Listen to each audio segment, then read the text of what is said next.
राजस्थान विधानसभा चुनाव 2023 के बीच कैप्टन सचिन पायलट एक और परीक्षा दे रहे हैं। सचिन पायलट प्रादेशिक सेना में कैप्टन हैं। उन्होंने प्रादेशिक सेना में मेजर बनने के लिए पदोन्नति परीक्षा पैट बी दी है। इस परीक्षा में पास होते ही उन्हें मेजर बना दिया जाएगा। सचिन पायलट प्रादेशिक सेना सितंबर 2012 में कैप्टन के रूप में उन्होंने ये पोस्ट हासिल किया था। इसके बाद वो अपने यूनिट से पूरी तरह से सक्रिय रहती।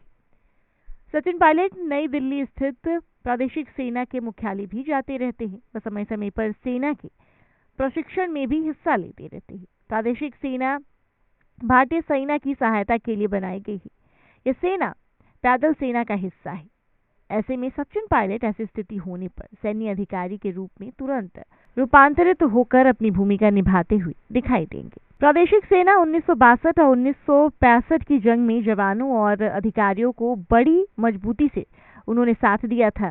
कारगिल युद्ध के दौरान प्रादेशिक सेना ने महत्वपूर्ण भूमिका भी निभाई थी। ऐसे में राजनीति में सक्रिय सचिन पायलट जरूरत पड़ने पर सेना का साथ भी बेखूबी निभा सकते हैं और कंट्रोल रूम में सेवाएं दे सकते हैं। आपको बता दें कि सचिन पायलट अभी इस परीक्षा में अपने पोस्ट को इंक्रीज करने के लिए उन्होंने इस परीक्षा का हिस्सा हुए हैं और अगर वो इस परीक्षा में पास होते हैं तो फिर वो मेजर की पोस्ट पर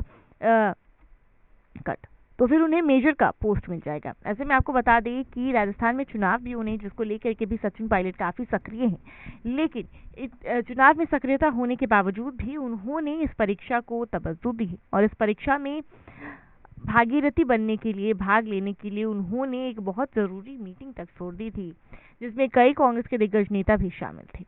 उसके बाद उन्होंने ये परीक्षा दी है। वो प्रादेशिक सेना के जो मुख्यालय है वहां भी आते जाते रहते हैं और अगर देश को उनकी जरूरत होती है तो वो उसमें भी अपनी भागीदारी जरूर दे सकते हैं। ऐसे में आपको बता दें कि सचिन पायलट जो हैं वो नेता होने के साथ साथ वो एक आर्मी में ऑफिसर भी है। मेजर के तौर पर वो अपनी भूमिका निभाते हैं और देश की भी वो सेवा करते हैं, चाहे वो नेता के रूप में हो और चाहे वो सैनिक के रूप में हो।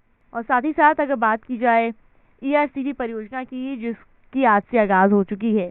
आज से 13 जिलों में ईआरसीपी को लेकर मीटिंग होनी है। मल्लिकार्जुन भी वहां मौजूद हैं, जहां सचिन पायलट को भी मौजूद होना है। अब ऐसे में देखना काफी दिलचस्प होगा कि इस पर परीक्षा के बावजूद भी क्या सचिन पायलट वहां मौजूद हो पाएंगे और मौजूद होंगे तो क्या कुछ बातें निकल के सामने आती है। जिस तरीके से अशोक गहलोत और मल्लिकार्जुन खड़गे ने नरेंद्र मोदी पर निशाने साधे हैं, क्या सचिन पायलट भी बिल्कुल उसी तरीके से निशाने साधते नजर आएंगे और क्या इस परियोजना की वजह से आने वाले चुनाव में सचिन पायलट या फिर कांग्रेस को इसका कोई भी फायदा होने वाला है, नहीं होने वाला है, ये देखना काफी दिलचस्प होगा।